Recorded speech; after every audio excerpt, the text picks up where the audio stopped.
For 2 years, a former Edgewood High School student says his old administrators not only knew about systematic racism at the school, but failed to protect him from it. We first told you about this story in May of last year. News 3's Matthew Simon tells us the former student is now suing over what he says was intense racial bullying that was ignored. Matthew?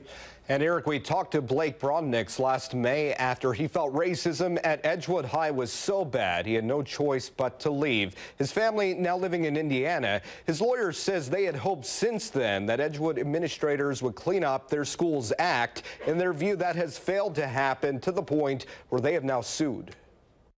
The worst situation for me was, out of everything that had happened, was the in public speaking. Last year with his mom, speaking from his new Indiana home, Blake Brodniks recalled the racist bullying he says he was repeatedly subject to as an Edgewood High student from 2011 to 2013. He crossed out my name, Blake Brodniks, and wrote "my little niglet," and then wrote the N-word on the paper about 10 more times. A 23-page complaint accompanying a lawsuit filed this week against Edgewood High faculty and staff not only talks about examples like Brodniks being called the N-word over and over again, but also Brodniks being called a slave, and claims a white student made a comment in front of him about the Ku Klux Klan, quote, dominating. Intense racial bullying and harassment over a 2.5-year period that required him to finally leave the school. Brodniks' lawyer, Stan Davis, says the family finally decided to sue because it does not appear to them that the school's done anything to truly fix systematic racism. One of the most troubling things has not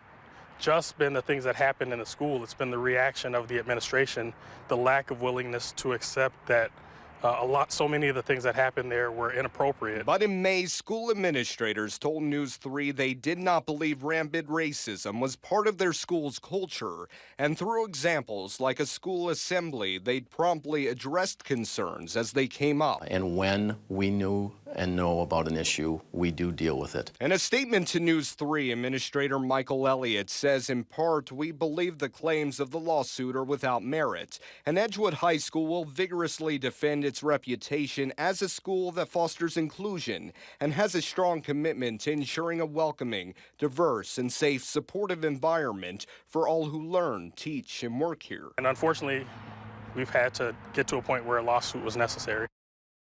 And Edgewood's president goes on to say staff acted promptly when race discrimination matters were brought to their attention, including working with the Brodniks family to make sure their concerns were promptly addressed. The family now wants this to go to trial and is seeking damages. We'll see where it goes from here. Matthew, thank you very much.